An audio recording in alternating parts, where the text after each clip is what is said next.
Today, a small protest was organized by the Belize Territorial Volunteers and their political ally, the Belize Progressive Party, at the steps of the National Assembly.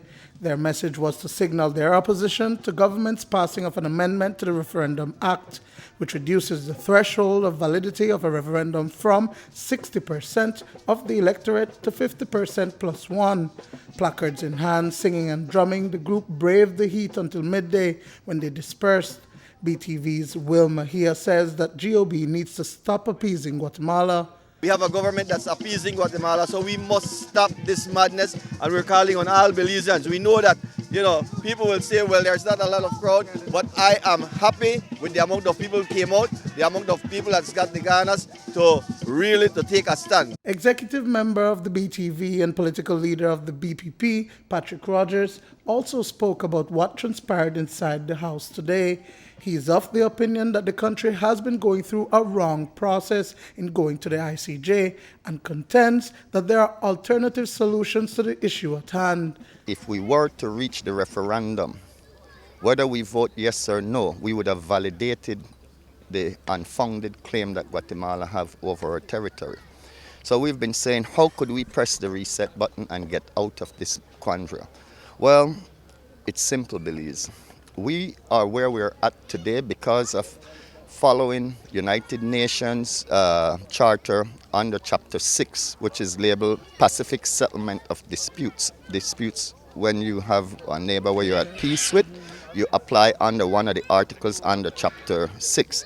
So we reached to the ICJ under Article 33.1 of the United Nations Charter.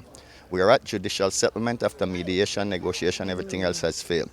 Enacting Article 39 from the United Nations Charter. You see, Article 39 falls under Chapter 7, that is entitled Acts of Aggression, Threats to the Peace. So when you're in those times with a neighbor, you now scrap what you're doing from Article 33.1, reaching an ICJ through a special agreement that is biased against it. Now we could just forget that.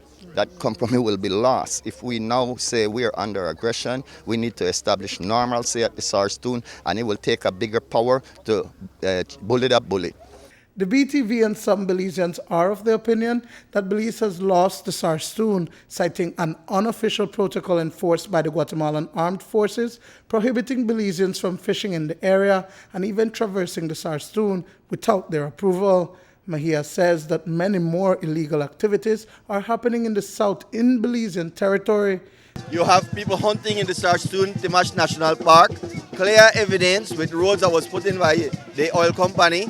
Then you have Guatemalan fishermen fishing within a mile of the forward operating base. So why have a forward operating base if the soldiers are going to have to take instructions from the higher-ups not to enforce the fishing or hunting regulations or even the immigration laws because they have crossed into Belize illegally? But like many other activities, is the message of today's protest falling on deaf ears? If so, one protester chose to send a direct message to Guatemalan leader Jimmy Morales. Morales, nuestra ciudadanía pertenece a los mayas, los beliceños, y va a pertenecer nuestro país. Nunca va a ser para Guatemala. Somos inglaterristas, no somos americanos, somos maya y vamos a vivir como maya y vamos a ser beliceños para siempre, porque es nuestro país y seguiremos peleando por nuestro país. Y yo te mando este mensaje, por favor, ordénate, ordena su ejército, ordena su policía, ordena su gente para que respeta nuestro país, porque este país pertenece a nosotros. We want the people to pressure on the area rep for say, man, and listen to where the BPP, they say, no, they're not got no elected members in the house, but what they're saying has merit and it should bring them to the table for discussion. Duane, Moody for News 5.